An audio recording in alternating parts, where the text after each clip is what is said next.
I think to the business side of it, and anyone listening to this, like if they wanted to go open a gym, whether it's Thailand, it could be anywhere.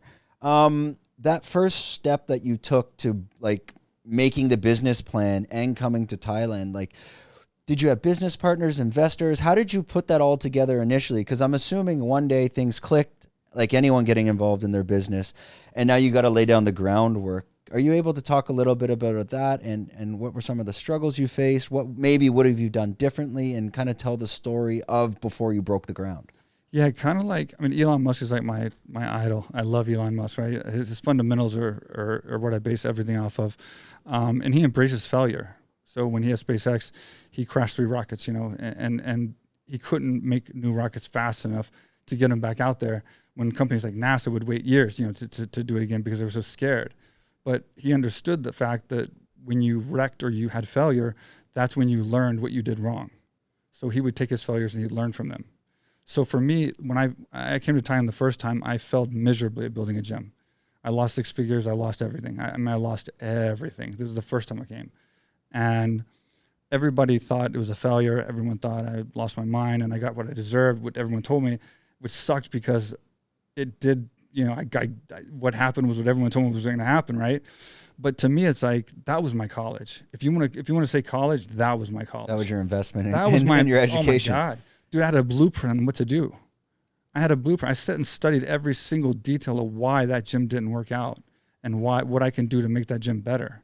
And I just reversed it and came back 10 times stronger and started AK Thailand. And I just had to be committed, like Elon again. So what I did was I came in and I didn't have enough liquid equity to build everything I wanted.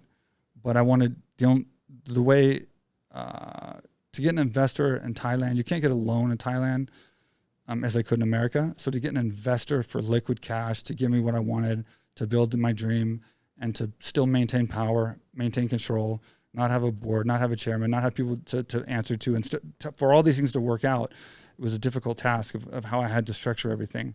But I also had to show commitment, and I had to show commitment in a big way. So the way I figured about doing that was to come and seek out who I could that could possibly help me, and then just show them that I was going full speed ahead. So I committed myself before I ever had a partner. Like I started the company, I started the gym. I was 100% full on without the ability to finish. So you've built it to, let's say, the concept of, it's kind of similar to what I'm doing on I had a Muay Thai area. I would have had a Muay Thai area. But you took that business to, let's say, the 10% level. So you had something tangible to show the investors. Maybe more than that, but to a level I couldn't finish. Yes. And I was hoping that would show the commitment enough to get someone to believe in me, along with my business plan. Yeah. And and my business plan outlined my true plan, like how we could truly build what I actually built, not what everyone else thought I was doing, which was just copying every other gym around here. Mm-hmm. And that's why I say I'm not in competition with them. I'm not saying that because I'm saying I'm so much better than everyone else. I'm saying it because we're on different wavelengths. Like these other gyms are building fighters. Their goal is to build fighters. You can look at their website for the last 20 years, 10 years, 5 years, every single post is about building fighters. Mm-hmm. That's their goal. That's never been my goal. I did that for the first couple of years to just kind of seem like I was doing what everyone else was doing, because I had to lay the foundation. I had to get a foundation before I could build a credible gym. You had to have good reviews, and you had to have good, customer experience and service and stuff. And you wanted to have some kind of credibility to get the gym going. But I just started and started building the gym, and then I used that with my business plan to get an investor in Blair, my business partner, who saw that commitment and came on board and then bought into my company and it allowed me to be able to build the gym. What year was this around or if you can quickly explain, like your first, you said you came out here, it didn't work, it failed. What was that timeline? And that was like 2010-ish. 2010? Somewhere around there, like 10, 11, 12. Let's call it phase 2 of AK. Between the time I was failing and starting AK Thailand, it was like to 2012 or 13. I think I started 2012 or 13 AK Thailand.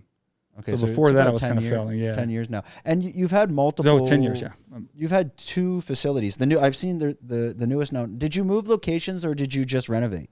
No, we didn't even build the first time. We never made it to the building stage. Oh, okay. We had the building plans. We had the lease rented for 30 years. Well, I mean, no.